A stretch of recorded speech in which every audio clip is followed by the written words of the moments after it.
jelek seperti ini. Nggak bisa. Kenapa?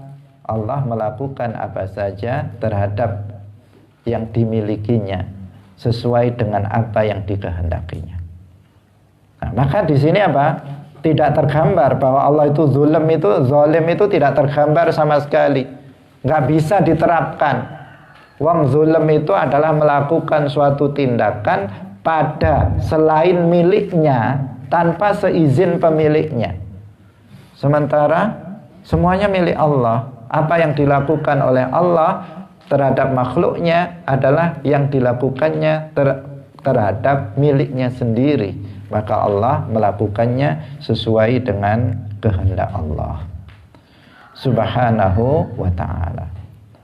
Kalau seandainya ada seorang anak masih kecil, begitu lahir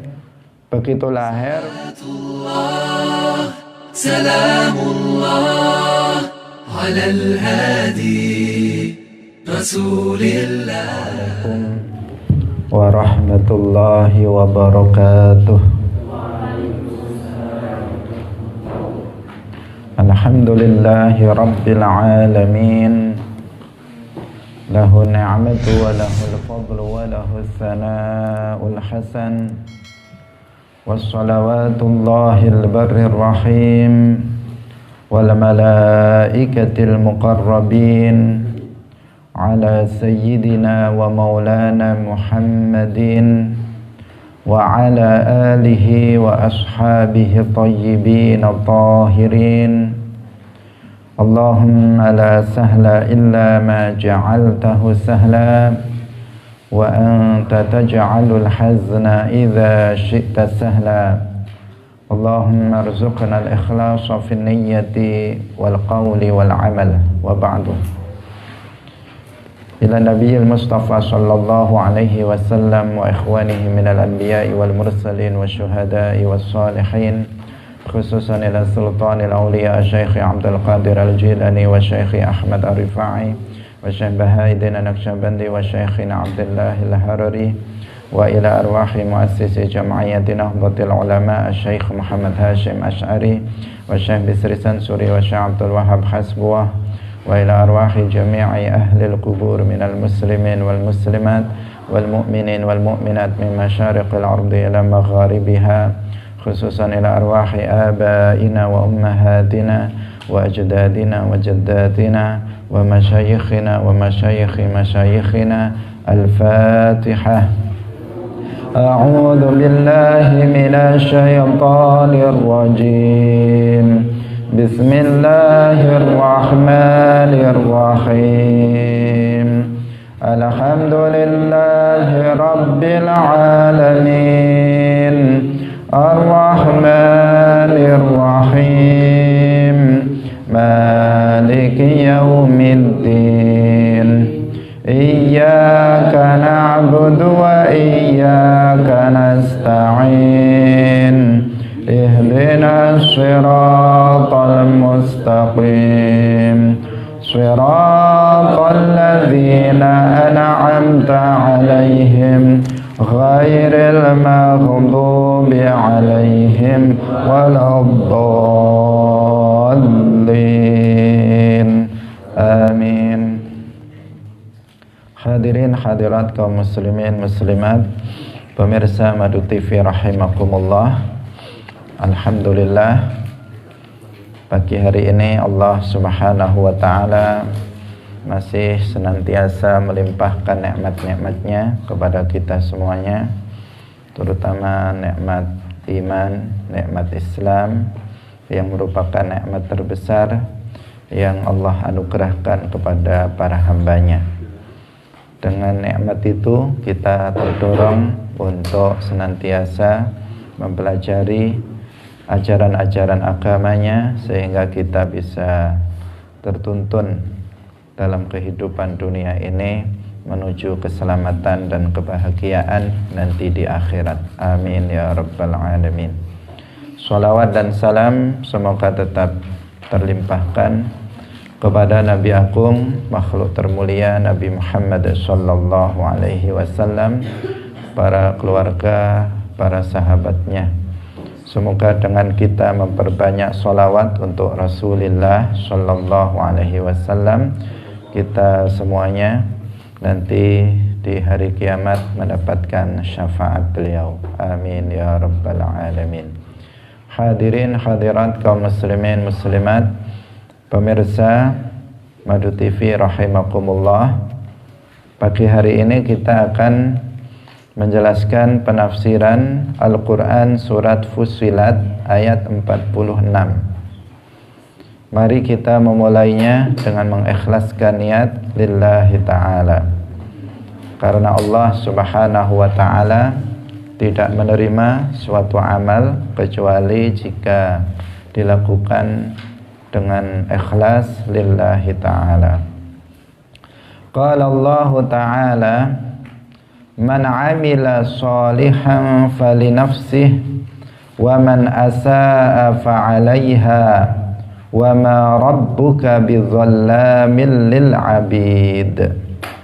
Man amila salihan falinafsih wa man asaa fa'alaiha wa ma rabbuka bidzallamin lil abid. Man amila salihan falinafsih, barang siapa yang beramal soleh, falinafsihi, maka bagi dia pahalanya. Wa man asaa fa'alaiha, dan barang siapa yang berbuat keburukan, fa'alaiha, maka bagi dia dosanya. Wa ma rabbuka bidzallamin lil abid, dan tidaklah Tuhanmu itu berbuat zalim kepada para hamba. Man amila salihan falinafsih wa man asaa fa'alaiha wa ma rabbuka bidzallamin lil abid. Hadirin hadirat rahimakumullah, pada bagian pertama dari ayat ini Allah subhanahu wa ta'ala berfirman, man amila salihan falinafsih wa man asaa fa'alaiha. Barang siapa yang beramal saleh, beramal kebaikan, falinafsihi, maka dia akan mendapatkan pahalanya. Kebalikannya, wa man asaa fa'alaiha, barang siapa yang dia berbuat keburukan, kemaksiatan, kejahatan, fa'alaiha, maka dia akan mendapatkan dosanya. Hadirin rahimakumullah, ini merupakan janji Allah subhanahu wa ta'ala kepada makhluknya, bahwa seseorang yang beramal soleh, beramal kebaikan, melakukan hal-hal yang diwajibkan oleh Allah, melakukan hal-hal yang disyariatkan oleh Allah, maka seseorang itu akan mendapatkan pahala-pahalanya. Demikian juga seseorang yang melakukan kemaksiatan-kemaksiatan, melakukan dosa-dosa, maka dia akan mendapatkan azabnya nanti pada hari kiamat. Hadirin hadirat yang dirahmati oleh Allah subhanahu wa ta'ala, sekecil apapun amal soleh yang dilakukan oleh seorang muslim, nah di sini lafadz man amila sholihan falinafsih, di sini adalah apabila dilakukan oleh seorang muslim. Karena amal soleh yang dilakukan oleh orang yang bukan muslim, maka dia tidak akan mendapatkan pahalanya, meskipun hanya sedikit, karena sudah tertutup dengan keburukan yang paling buruk, yaitu berupa kekufuran. Man amila sholihan falinafsih, seseorang muslim yang dia melakukan amal soleh, sekecil apapun amal soleh itu, maka dia akan mendapatkan pahalanya. Seperti yang sudah kita bahas dalam penafsiran ayat sebelumnya. Allah subhanahu wa ta'ala berfirman, wa may ya'mal minas solihati min dzakarin aw untha wa huwa mu'min fa ulaika yadkhuluna al-jannata wa la yuzlamuna naqira. Jadi selama seseorang itu muslim, dia beramal soleh, maka dia akan mendapatkan pahala dari apa yang dilakukannya.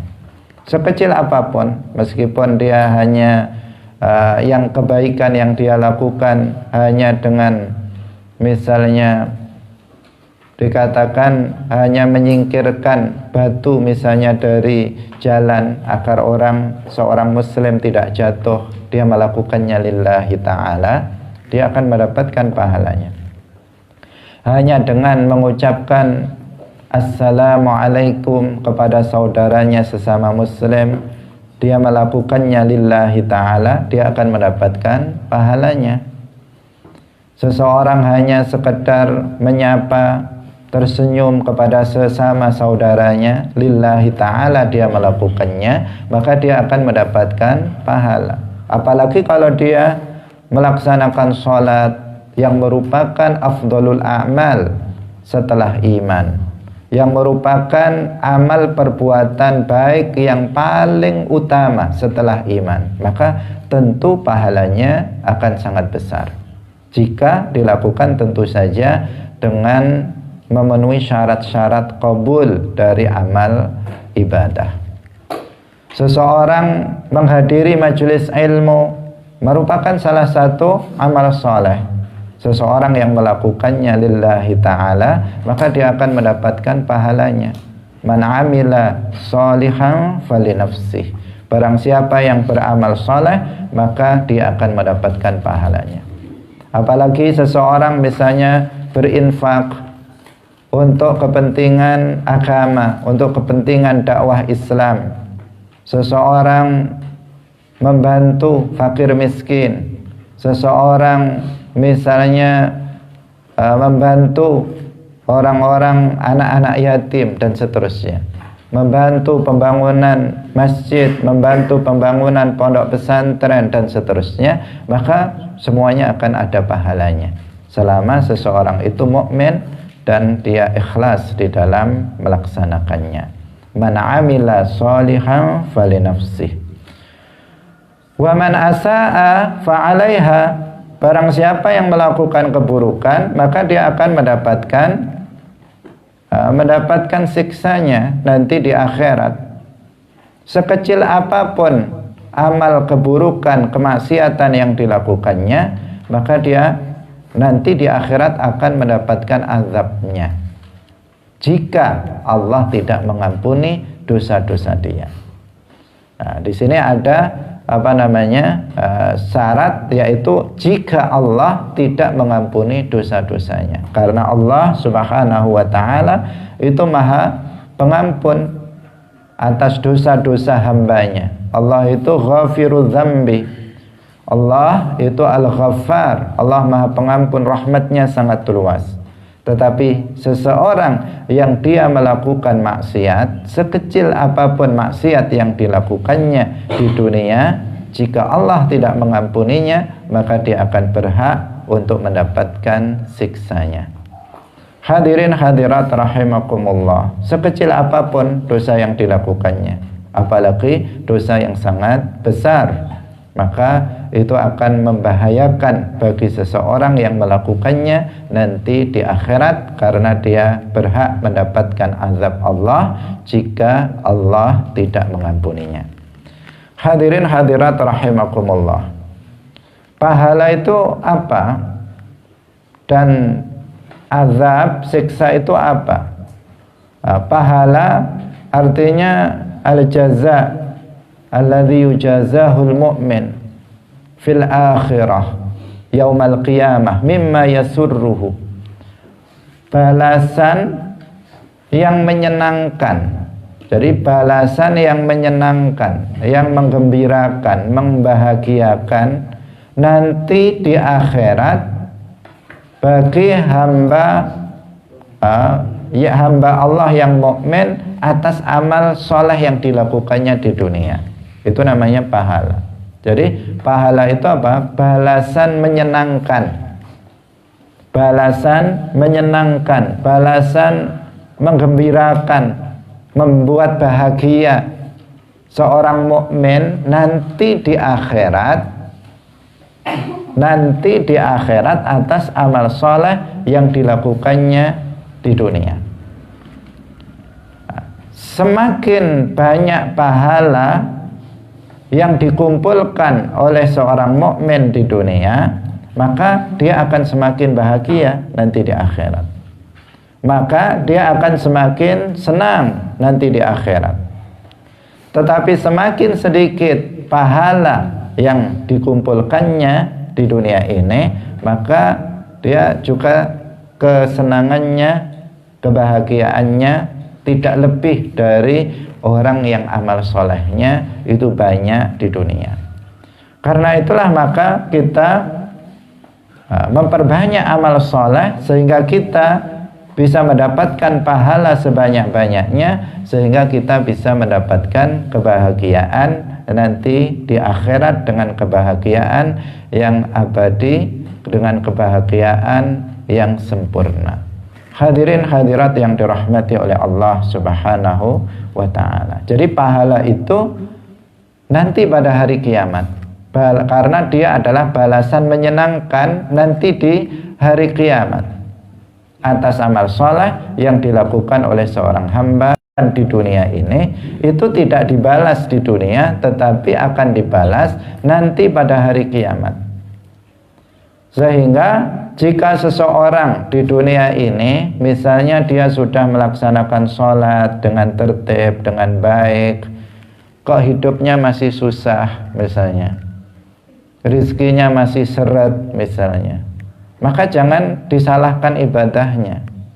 Jangan mengatakan misalnya, saya sudah rajin beribadah, sudah banyak amal soleh saya yang saya lakukan, tapi rizki saya kok tetap dibuat seret oleh Allah misalnya, tapi saya kok tetap sakit-sakitan. Sebenarnya apa sih salah saya? Dan seterusnya. Itu perkataan-perkataan yang tidak benar. Kenapa? Karena nggak ada hubungannya. Karena tidak ada hubungannya. Pahala dari amal soleh yang kita lakukan, pahala dari sholat yang kita lakukan, pahala dari kehadiran kita dalam majelis ilmu, pahala dari amal-amal kebaikan yang kita lakukan, infak, sedekah, semuanya akan kita lihat ketika kita mati. Ketika seseorang itu telah mati, maka dia akan melihat semua pahala yang telah dikumpulkannya ketika di dunia. Tetapi ketika seseorang itu masih hidup, maka dia tidak bisa melihat pahala itu, karena pahala diberikan nanti pada hari kiamat dan akan mulai terlihat ketika seseorang berada di alam kuburnya. Dia akan mengetahui betapa amal soleh yang dilakukannya itu memberi manfaat bagi dia setelah kematian dia. Hadirin hadirat rahimakumullah. Karena dunia ini memang darul bala. Dunia ini bukan tempat bersenang-senang. Dunia ini adalah tempat ujian. Dunia ini adalah tempat musibah dan bala. Bukan tempat untuk bersenang-senang, bukan tempat untuk berbahagia secara duniawi, bukan tempat untuk berfoya-foya. Tetapi dunia ini adalah sijnul mu'min. Dunia ini adalah penjara bagi seorang mukmin. Bagaimana orang di penjara? Apakah senang orang di dalam penjara? Tidak. Kita sekarang sebagai seorang mukmin, dunia adalah penjara bagi kita. Semuanya serba nggak boleh, semuanya serba diatur. Kamu harus melakukan ini, kamu nggak boleh melakukan ini, kamu harus melakukan ini, kamu tidak boleh melakukan ini, dan seterusnya. Sehingga kita terkekang di dunia ini. Tetapi jika kita sabar mengikuti aturan-aturan itu, maka kita akan mendapatkan kebebasan nanti di akhirat. Kita akan akhirat akan menjadi surga bagi seorang mukmin. Sebaliknya bagi orang kafir, dunia ini adalah surga bagi mereka. Mereka secara mereka bebas melakukan apa saja menurut mereka, sehingga mereka nggak kenal halal haram, semua dilakukan asal dia senang. Tetapi nanti di akhirat tidak sedetik pun mereka lepas dari azab Allah di dalam neraka. Tidak sebentar pun mereka akan diringankan dari azab Allah Subhanahu wa ta'ala. Akhirat menjadi penjara bagi orang mukmin, dan itu adalah penjara selama-lamanya. Sementara dunia menjadi penjara bagi seorang mukmin hanya dalam waktu beberapa tahun saja. Setelah itu seorang mukmin akan mendapatkan kebebasannya, mendapatkan surga nanti di akhirat dengan amal soleh yang dilakukannya di dunia. Dengan ketaatan yang dilakukan di dunia ini, seorang mukmin akan mendapatkan kebahagiaannya, keselamatannya nanti di akhirat. Hadirin hadirat rahimakumullah. Karena ini sering muncul dalam pikiran seseorang. Ketika seseorang itu rizkinya lancar, kesehatannya tetap prima, tetap baik, hidupnya selalu senang dari sisi duniawi, dia mengatakan, Allah ini mencintai saya, Allah itu lagi ridho dengan saya, makanya semua yang saya minta selalu dikasih, apa yang saya butuhkan selalu terpenuhi. Allah mencintai saya, dia mengatakan begitu. Tetapi di saat seseorang itu sedang dalam keadaan terpuruk, ketika seseorang selalu dia dapat musibah, selalu rizkinya nggak lancar, selalu sakit saja, selalu banyak sekali musibah dalam keluarganya, dia berpikir Allah itu tidak mencintai saya. Bahkan dia mengatakan Allah itu melupakan saya dan sebagainya. Perkataan-perkataan buruk yang itu tidak boleh diucapkan. Hadirin hadirat yang dirahmati oleh Allah Subhanahu wa ta'ala, itu tidak ada hubungannya. Tidak ada hubungannya kesenangan duniawi dan ketidaksenangan duniawi itu tidak berhubungan dengan amal soleh yang kita lakukan. Bahkan disebutkan di dalam hadis, semakin seseorang itu soleh, semakin seseorang itu derajatnya tinggi indallah, maka semakin banyak musibah yang akan menimpa dirinya. Rasulullah sallallahu alaihi wasallam bersabda, "May yuridillahu bihi khairan yusib minhu." Barang siapa yang dikehendaki kebaikan oleh Allah, maka Allah akan menimpakan musibah kepadanya. Dalam hadis yang lain, Rasulullah sallallahu alaihi wasallam bersabda, "Asyaddun nasi bala'an al-anbiya'u, thumma al-amthalu fal-amthalu." Asyaddun nasi bala'an al-anbiya'u. Manusia yang paling berat balaknya, musibahnya adalah para nabi. Thummal amsalu fal amsalu. Kemudian orang yang serupa dengan mereka, yang derajatnya di bawahnya sedikit, thummal amsalu. Jadi semakin tinggi derajat seseorang indallah, semakin berat musibah yang akan ditimpakan kepada mereka sebagai ujian bagi mereka. Kita tahu para nabi itu adalah afdalul anbiya. Para nabi adalah afdalul khalqi. Dalam Al-Quran disebutkan wa kullan faddalna 'alal 'alamin, dan seluruh para nabi itu kami utamakan atas alam semesta. Artinya para nabi seluruhnya adalah afdalul makhluqat, makhluk yang termulia indallah. Tetapi para nabi adalah orang yang paling berat musibahnya. Hadirin hadirat rahimakumullah. Jika kita bandingkan dari 7 anak ini, telah meninggal dunia sebelum Rasulullah wafat, kecuali hanya satu. Sebagian masih kecil, masih sedang sedang lucu-lucunya, sedang sayang-sayangnya Nabi kepada anaknya itu meninggal. Kemudian meninggal lagi. Coba kalau kita diuji seperti itu, tentu kita mungkin gak kuat melihat yang seperti itu. Semuanya meninggal, putra dan putrinya, sebelum Rasulullah meninggal. Hanya satu yang meninggal setelah Rasulullah, yaitu Sayyidah Fatimah radhiyallahu anha. Selain itu telah meninggal ketika masih kecil, sebagian sudah dewasa. Hadirin rahimakumullah. Dari situ saja kita akan tahu bahwa Rasulullah itu musibahnya sangat berat. Belum yang lain, bagaimana orang-orang kafir Quraisy memperlakukan beliau, dilempari kotoran, diludahi dan sebagainya. Semuanya itu adalah sesuatu yang sesuatu ujian bagi Rasulullah sallallahu alaihi wasallam, afdalul khalqi mutlaqan, makhluk termulia secara mutlak. Hadirin hadirat rahimakumullah. Jadi di sini kita ingin menjelaskan bahwa pahala itu nanti di akhirat. Man amila shalihan falinafsih. Bagi barang siapa yang beramal saleh, dia akan mendapatkan pahalanya nanti di akhirat.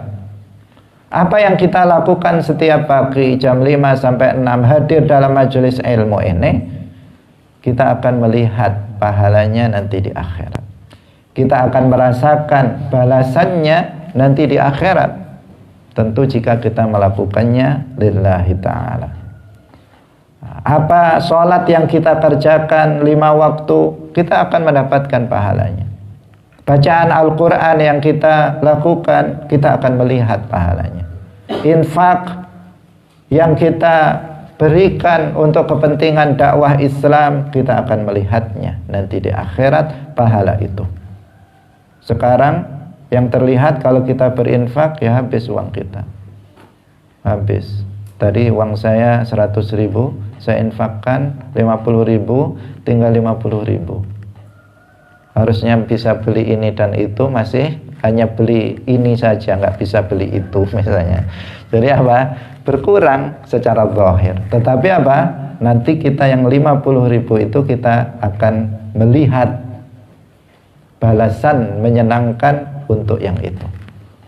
Hadirin hadirat yang dirahmati oleh Allah Subhanahu wa ta'ala. Jadi jangan kemudian seseorang kemudian berkata-kata dengan perkataan yang buruk karena ketidakpahamannya. Ada sebagian orang mengatakan dia mengatakan bahwa sejak saya sholat saya tidak mendapatkan kebaikan. Dalam bahasa Arabnya dia mengatakan ma asabtu khairan mundu shallaitu. Sejak saya sholat, saya nggak dapat kebaikan sama sekali. Dia mengatakan dulu waktu saya belum sholat, semuanya baik-baik saja. Rizki lancar, usaha lancar, keluarga sehat-sehat. Sejak saya melaksanakan sholat, semuanya menjadi berubah. Musibah datang bertubi-tubi. Kemudian dia mengatakan, saya nggak pernah mendapatkan kebaikan sejak saya sholat. Orang seperti ini, jika dia bermaksud menghina sholat, maka dia akan jatuh kepada riddah, keluar dari Islam dengan ucapan yang kufur tersebut. Hadirin hadirat yang dirahmati oleh Allah Subhanahu wa ta'ala. Sebaliknya, amal maksiat yang dilakukan oleh seseorang itu juga tidak diberikan azabnya ketika di dunia, kecuali beberapa dosa. Secara umum, amal keburukan yang dilakukan oleh seorang manusia di dunia itu balasannya nanti di akhirat, bukan sekarang. Karena azab itu artinya kebalikan dari pahala adalah balasan menyedihkan, balasan yang tidak menyenangkan yang akan diberikan nanti pada hari kiamat atas amal keburukan yang dilakukan oleh seseorang. Itu namanya apa? Azab. Yaitu balasan. Kalau pahala balasan menyenangkan, kalau azab balasan tidak menyenangkan, balasan yang menyedihkan nanti di akhirat juga atas amal keburukan yang dilakukan oleh manusia di dunia. Itu namanya azab. Nah, azab ini nanti juga di akhirat pada hari kiamat secara umum azab itu juga akan ditimpakan balasan tidak menyenangkan atas kemaksiatan yang dilakukan oleh manusia, nanti itu akan diberikan pada hari kiamat, di akhirat nanti, tidak di dunia ini. Meskipun ada beberapa dosa itu yang disegerakan di dunia, bukan berarti di akhirat tidak diazab juga. Di akhirat akan diazab dengan azab yang pedih, lebih berat. Seperti misalnya dosa durhaka kepada kedua orang tua, azabnya akan disegerakan di dunia sebelum nanti di akhirat. Juga diazab dengan azab yang lebih berat.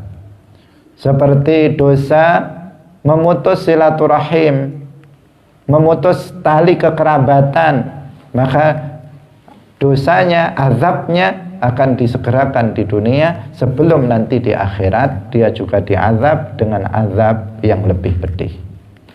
Tetapi secara umum untuk umat Muhammad ini, jika seseorang melakukan kekufuran dan kemaksiatan, maka azabnya nanti di akhirat. Sehingga terkadang kita melihat orang-orang yang kufur, bahkan dia tidak beragama dengan agama yang Islam, dia menyembah kepada selain Allah, tetapi hidupnya mewah di dunia ini. Rumahnya mewah, mobilnya mewah dan banyak misalnya. Dia juga lancar semua usahanya, padahal dia nggak pernah menyembah Allah. Dia nggak pernah sholat, dia nggak pernah puasa, dia nggak pernah berbuat membaca Al-Quran, dia nggak pernah hadir dalam majelis ilmu. Tetapi di dunia ini dia diberi kemewahan oleh Allah Subhanahu wa ta'ala. Itu bukan balasan atas Itu bukan balasan atas kebaikan mereka, atau itu bukan balasan atas keburukan yang mereka lakukan. Artinya itu tidak berhubungan dengan keburukan yang dilakukannya, tetapi itu adalah rahmat Allah, yang memang rahmat Allah itu diberikan kepada semua makhluknya ketika di dunia, baik kepada yang mukmin maupun kepada yang kafir. Tidak berhubungan dengan amal maksiat, kekufuran yang dilakukannya. Hadirin hadirat yang dirahmati oleh Allah Subhanahu wa ta'ala. Tetapi kita sebagai seorang muslim meyakini seperti yang disebutkan dalam ayat ini, bahwa sekecil apapun amal soleh yang kita lakukan di dunia, maka kita akan mendapatkan balasan menyenangkannya nanti di akhirat, pahala. Demikian juga setiap keburukan yang dilakukan oleh seseorang di dunia ini, apalagi keburukan yang paling buruk yaitu kekufuran, maka dia akan mendapatkan balasan menyedihkan untuk dia nanti di akhirat yang abadi. Itu keyakinan seorang muslim, karena memang Allah Subhanahu wa ta'ala sudah menyebutkannya di dalam Al-Quran. Man amila salihan falinafsih wa man asa'a fa'alaiha. Hadirin hadirat yang dirahmati oleh Allah Subhanahu wa ta'ala. Kemudian ayat berikutnya, wa ma rabbuka bidzallamin lil 'abid. Nah, ini penting terkait dengan permasalahan akidah. Wa ma rabbuka bidzallamin lil 'abid. dan tidaklah Tuhanmu itu berbuat zalim terhadap para hamba. Ayat ini menegaskan kepada kita bahwasanya Allah Subhanahu wa ta'ala itu tidak zalim terhadap para hambanya. Tidak boleh seseorang mengatakan bahwa Allah itu zalim. Seseorang yang mengatakan bahwa Allah itu zalim, maka hukumnya dia bukan muslim. Maka hukumnya dia bukan muslim. Dia telah mencaci maki Allah. Allah Subhanahu wa ta'ala telah menegaskan, wa ma rabbuka bidzallamil lil 'abid. Seseorang yang mengatakan dengan lisannya Allah itu enggak adil, maka dia telah jatuh kepada kekufuran. Seseorang yang mengatakan Allah itu zalim, mengatakan Allah itu zalim, maka dia telah jatuh kepada kekufuran.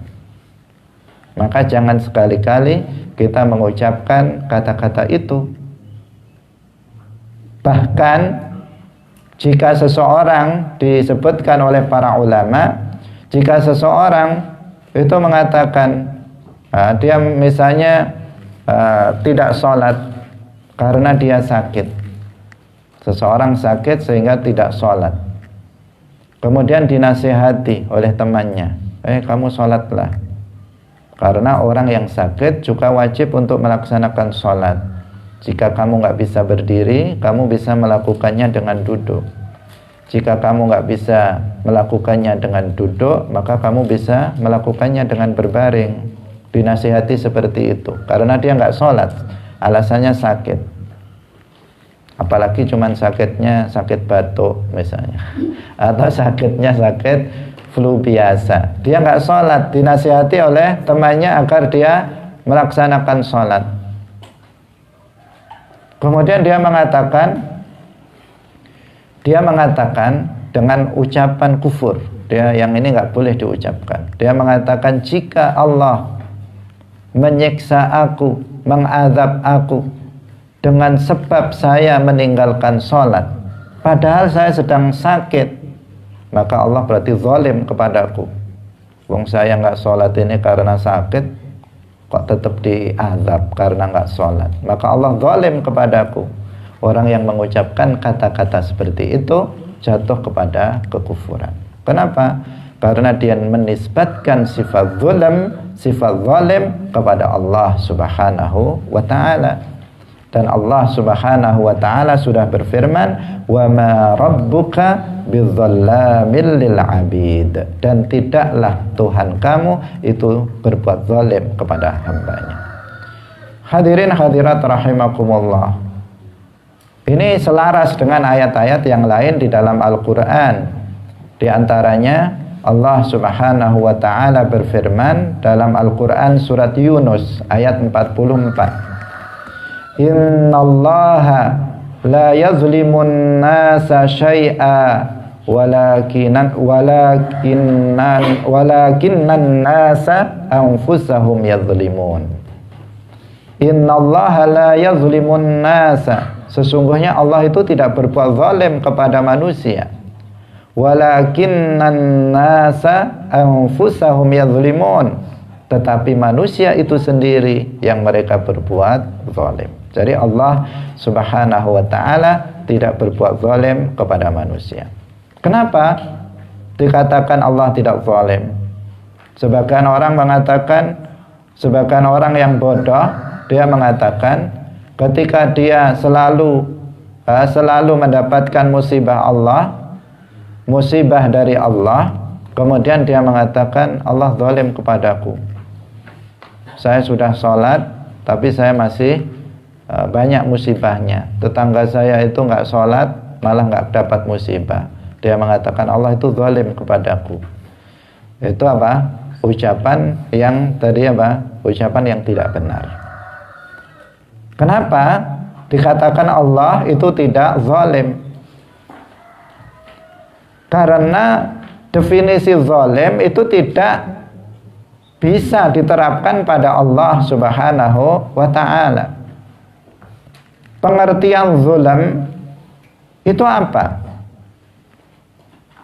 Zulam itu dimaknai oleh sebagian ulama dengan melakukan tindakan tertentu terhadap selain miliknya tanpa dengan seizin pemiliknya.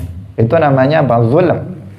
Saya ulangi lagi, zulm itu maknanya adalah melakukan sebuah tindakan tertentu terhadap selain miliknya tanpa dengan seizin pemiliknya. Itu zulm namanya. Misalnya sebagai pendekatan, misalnya saya misalnya meminjam HP kamu, berada di tangan saya. Itu namanya apa? HP ini milik siapa? Milik kamu. Kemudian HP itu kemudian saya jual atau saya rusak, maka berarti saya telah berbuat kezaliman. Artinya melakukan suatu tindakan terhadap sesuatu yang bukan milik saya tanpa seizin pemiliknya. Itu namanya apa? Zulm. Definisi yang seperti ini tidak bisa diterapkan untuk Allah. Kenapa? Karena segala sesuatu selain Allah itu semuanya milik Allah. Semuanya milik Allah. Manusia ini milik Allah, bumi ini milik Allah, langit ini milik Allah. Segala sesuatu selain Allah adalah milik Allah. Allah yang menciptakannya, Allah yang memilikinya.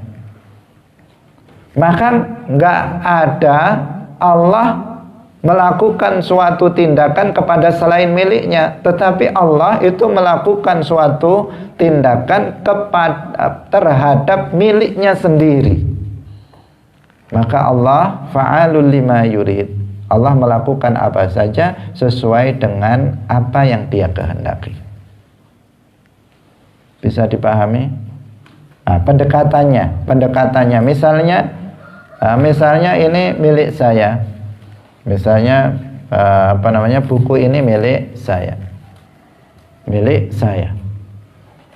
Maka karena milik saya, boleh nggak saya menjualnya?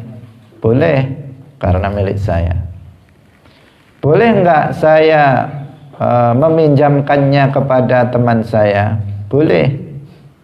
Boleh nggak saya meletakkannya, menyimpannya saja di lemari? Boleh.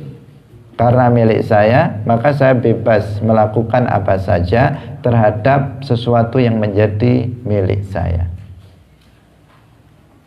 Nah, ini hanya pendekatan. Karena apa? Kepemilikan manusia itu kepemilikan yang nisbi. Sehingga meskipun saya memiliki, tetapi saya tidak bisa melakukan tindakan sesuai dengan kemauan saya. Misalnya buku ini milik saya, boleh nggak saya membuangnya ke tong sampah? Tidak boleh, ada ilmu syarak di dalamnya. Itu artinya apa? Saya memang memiliki, tetapi saya tetap tidak bisa melakukan tindakan apa saja sesuai keinginan saya, karena kepemilikan saya bukan kepemilikan mutlak, tetapi kepemilikan yang tunduk terhadap aturan Allah Subhanahu wa ta'ala yang memiliki segala sesuatu. Sedangkan Allah Subhanahu wa ta'ala adalah pemilik mutlak dari alam semesta ini. Maka Allah fa'alul lima yurid. Tidak tergambarkan dalam benak kita bahwa Allah itu melakukan tindakan kepada selain miliknya. Semuanya milik Allah. Maka Allah fa'alul lima yurid, melakukan apa saja terhadap makhluknya sesuai apa yang Dia kehendaki. Mau dibuat melarat, mau dibuat kaya, mau dibuat senang, mau dibuat susah, mau dibuat sakit, mau dibuat sehat, mau dibuat mati, mau dibuat hidup, semuanya sesuai dengan apa yang dikehendaki oleh Allah Subhanahu wa ta'ala. Mau dibuat hitam, mau dibuat kuning, mau dibuat putih, mau dibuat pesek hidungnya, mau dibuat mancung hidungnya, mau dibuat jelek, mau dibuat cantik, semuanya tergantung kepada kehendak Allah Subhanahu wa ta'ala. Karena milik Allah. Nggak bisa seseorang kemudian protes kepada Allah Subhanahu wa ta'ala. Ya Allah, dia mengatakan, kenapa kamu buat saya jelek seperti ini? Nggak bisa. Kenapa? Allah melakukan apa saja terhadap yang dimilikinya sesuai dengan apa yang dikehendakinya. Nah, maka di sini apa? Tidak tergambar bahwa Allah itu zalim itu tidak tergambar sama sekali. Nggak bisa diterapkan. Wong zalim itu adalah melakukan suatu tindakan pada selain miliknya tanpa seizin pemiliknya. Sementara semuanya milik Allah. Apa yang dilakukan oleh Allah terhadap makhluknya adalah yang dilakukannya terhadap miliknya sendiri. Maka Allah melakukannya sesuai dengan kehendak Allah Subhanahu wa ta'ala. Kalau seandainya ada seorang anak masih kecil, begitu lahir sudah langsung pincang, kakinya sudah nggak normal, matanya buta, telinganya tuli dan sebagainya. Kasihan apa enggak? Kasihan. Tetapi itu bukan kezaliman dari Allah Subhanahu wa ta'ala. Padahal dia apa? Bayi itu dia belum pernah bermaksiat. Jangankan maksiat besar, maksiat kecil saja dia nggak pernah. Masih baru lahir, dia nggak pernah mencuri, dia nggak pernah ngerasani, dia nggak pernah mabuk, dia nggak pernah berzina, dia nggak pernah dia tidak pernah makan yang riba dan sebagainya. Nggak pernah dia berjudi, juga nggak pernah. Tetapi dia terlahir dalam keadaan sudah cacat seperti itu. Ini bukan kezaliman dari Allah Subhanahu wa ta'ala. Ini bukan kezaliman dari Allah Subhanahu wa ta'ala. Allah Maha Adil. Ini bukan kezaliman. Kenapa? Dia adalah milik Allah. Dan Allah fa'alul lima yurid, melakukan apa saja sesuai dengan apa yang dia kehendaki terhadap makhluknya. Sehingga disebutkan dalam kitab Az-Zubat, Ibnu Raslan rahimahullah itu mengatakan, kadzalahu ayyu'limal atfala wa wasfuhu bidzalimi istahala. Kadzalahu ayyu'limal atfala, demikian juga bagi Allah itu membuat sakit anak-anak kecil yang enggak pernah melakukan dosa. Wa wasfuhu bidzalimi istahala, dan mensifati Allah dengan zalim itu adalah sesuatu yang mustahil. Enggak bisa dikatakan Allah zalim. Kenapa? Karena memang itu milik Allah dan Allah melakukan apa saja terhadap apa yang dimilikinya. Hadirin hadirat yang dirahmati oleh Allah Subhanahu wa ta'ala. Kemudian zalim itu juga sebagian ulama memaknainya dengan makna yang lain selain makna yang tadi kita sebutkan. Zalim itu artinya tidak menjalankan perintah dan tidak meninggalkan larangan. Itu namanya zalim. Ketika seseorang itu tidak menjalankan perintah Allah, misalnya dia nggak sholat 5 waktu, dia berbuat zalim. Misalnya seseorang itu melakukan maksiat, dia mabuk, dia berzina, maka dia telah berbuat zalim. Kenapa? Karena dia menjalankan larangan Allah, dia meninggalkan perintah Allah, maka dia telah berbuat zalim. Dengan tidak menjalankan perintah dan tidak meninggalkan larangan, maka seseorang itu telah berbuat zalim. Karena zalim artinya adalah tidak menjalankan perintah atau tidak meninggalkan larangan. Dan kezaliman yang paling besar adalah apa? Kufur. Sehingga dikatakan wal kafiruna humuz zalimun. Orang-orang kafir mereka itulah orang-orang yang zalim karena mereka melakukan asyaddu zulm, kezaliman yang paling berat yaitu kekufuran. Karena larangan yang paling dilarang oleh Allah Subhanahu wa taala adalah kekufuran. Ketika seseorang melakukan kekufuran, maka dia telah menjalankan kezaliman yang paling besar. Nah, zulm dengan definisi ini juga nggak bisa diterapkan untuk Allah Subhanahu wa ta'ala. Kenapa? Karena Allah nggak ada yang memerintahnya, juga nggak ada yang melarang Allah. Siapa yang memerintah Allah untuk melakukan ini dan itu? Siapa yang melarang Allah untuk melakukan ini dan itu? Nggak ada. Allah adalah Tuhan, Allah Khaliq, Allah Malik, Allah Rabbul Alamin. Nggak ada yang memerintahkan Allah untuk melakukan ini dan itu. Juga tidak ada yang melarang Allah melakukan ini dan itu. Maka tidak bisa ini diterapkan untuk Allah, definisi zulm ini. Sehingga tetap dikatakan Allah itu adil. Apapun yang dilakukan oleh Allah terhadap makhluknya, maka itu adalah keadilan dari Allah Subhanahu wa ta'ala. Meskipun seseorang tadi itu anak kecil baru lahir nggak pernah melakukan dosa, tetapi dia dibuat cacat oleh Allah, diciptakan cacat oleh Allah, bukan kezaliman bagi Allah, itu keadilan bagi Allah. Karena apa? Ya, tidak terbayangkan sifat zulm ini bisa diterapkan untuk Allah Subhanahu wa ta'ala, karena Allah adalah pemilik alam semesta ini, dan karena tidak ada yang mengatur Allah melakukan ini atau melakukan itu. Tidak ada yang memerintah Allah, tidak ada yang melarang Allah. Berbeda dengan kita makhluk, kita semuanya adalah makhluk. Kita harus tunduk kepada Allah, menjalankan yang diperintah oleh Allah dan meninggalkan yang dilarang oleh Allah Subhanahu wa ta'ala. Jika kita tidak menjalankan perintah, tidak meninggalkan larangan, maka kita telah berbuat zalim kepada Allah yang memerintahkan kita dan Allah yang melarang kita melakukan sebagian hal. La yus'alu amma yaf'alu wa hum yus'alun. Allah tidak ditanya tentang apa yang dia lakukan, tetapi kita nanti di akhirat yang akan ditanya tentang apa yang kita lakukan di dunia. Tidak dikatakan Allah kenapa Allah begini dan sebagainya, kenapa Allah melakukan ini. Tidak, la yus'al.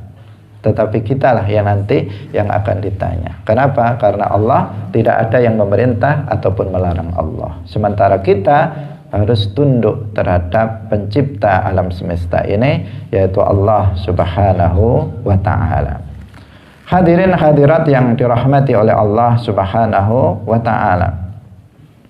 Nah, maka kembali ini berkaitan dengan penggalan ayat yang di depan tadi, bahwa barang siapa yang beramal soleh, maka dia akan mendapatkan pahalanya.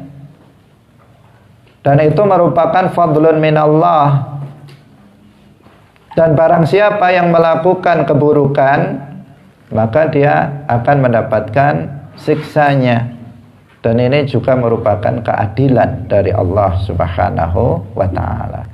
Ini merupakan keadilan dari Allah Subhanahu wa ta'ala dan bukan merupakan kezaliman. Maka sekecil apapun amal soleh yang dilakukan oleh manusia akan diberi pahala. Nah, selama tadi memenuhi ketentuan syarat diterimanya amal soleh tentu. Nah, seseorang berbuat maksiat sekecil apapun juga dia akan mendapatkan dosanya, siksanya nanti pada hari kiamat. Nah, itu semuanya adalah menunjukkan keadilan Allah Subhanahu wa ta'ala, dan sebaliknya menunjukkan bahwasanya Allah Subhanahu wa ta'ala itu tidak zalim terhadap para hambanya. Maka hati-hati, waspada, jangan sampai seseorang mengatakan Allah itu zalim. Ini perlu diingatkan karena banyak sekali di antara orang yang kita temui, mereka mengucapkan kata-kata yang buruk itu, mengatakan Allah tidak adil, mengatakan Allah itu zalim. Ini semuanya adalah ucapan-ucapan kufur yang harus dijauhi oleh setiap muslim.